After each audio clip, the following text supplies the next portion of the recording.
त्या देवाने जर ठरवलं तर दुसऱ्या दिवशी सकाळ तुम्ही बघणार नाही. तुम्हाला वाईट बोलायचं नाही, लक्षात ठेवा, मला माफ करा.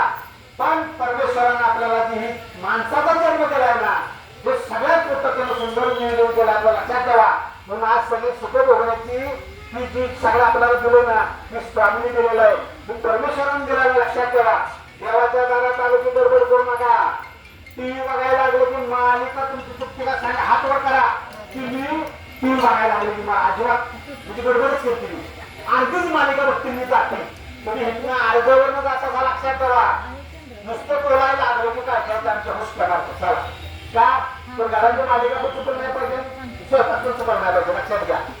तर एकच सांगतो, आज गुरुपौर्णिमेचा फक्त एक संकल्प करा की परमेश्वरा आणि तुझी लेकरं आहे, काय पण कर, फक्त आमच्याकडून ह्या गुरुपौर्णिमेपासून पुढच्या गुरुपौर्णिमेपर्यंत आमच्याकडून चांगली कर्म करून घे.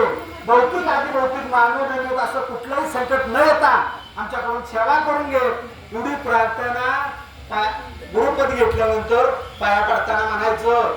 आणि पुढच्या गुरुपौर्णिमेपर्यंत हे म्हणा, पुढच्या गुरुपौर्णिमेपर्यंत तुम्हाला काय रिझल्ट देतो बघा, लक्षात ठेवा. त्या परमेश्वराला हात मारताना फक्त प्रामाणिक मागा.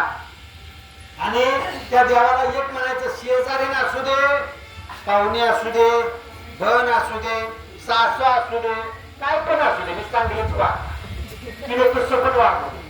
देवाला तुम्ही असं म्हणा की देवाला सारखं म्हणायचं, मला तो देत नाही, मला तो देत नाही, माझं काम करत नाही, मी चांगलाच नाही. त्या स्वामींची आरतीच किती वेळा केली तर रिझल्ट देत नाही. अहो ते देव मध्ये काय दावणीला बांधला का, तो देव तुमचा, लक्षात ठेवा.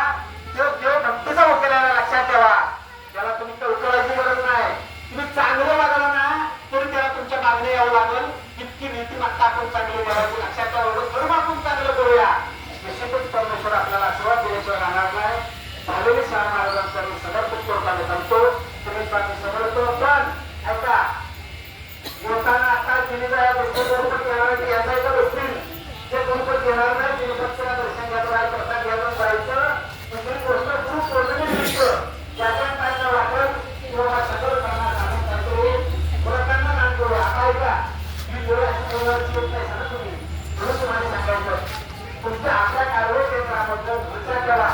आनंद काका, आनंद आवते, घालू आवते, त्या भावनांच्या प्रसिद्ध ज्या आमच्या म्हाताऱ्याचे असतील किंवा कोणतं राहायची मुलं आहेत तर त्यांना सगळंच नाही, लक्षात ठेवा. अशा ना आपण ठराविक प्रोग्राम प्रोग्राम करू तर त्यांना आपल्याला ग्रंथाचा काळात असतात. तर ते ह्या केंद्रातून आपण प्रबोधना भगवानाच्या फाउंडेशन काढले ते काही सगळे काढत नाही. तर आपले सहकारी वर्ग नाही का, जर व्यक्तीसाठी तुम्ही सांगा आम्हाला, लक्षात ठेवा. तर तो वेगळ्या बरोबर सांगितलं आज मी स्वतःच सांगितलं, मला वाटतं तुम्हाला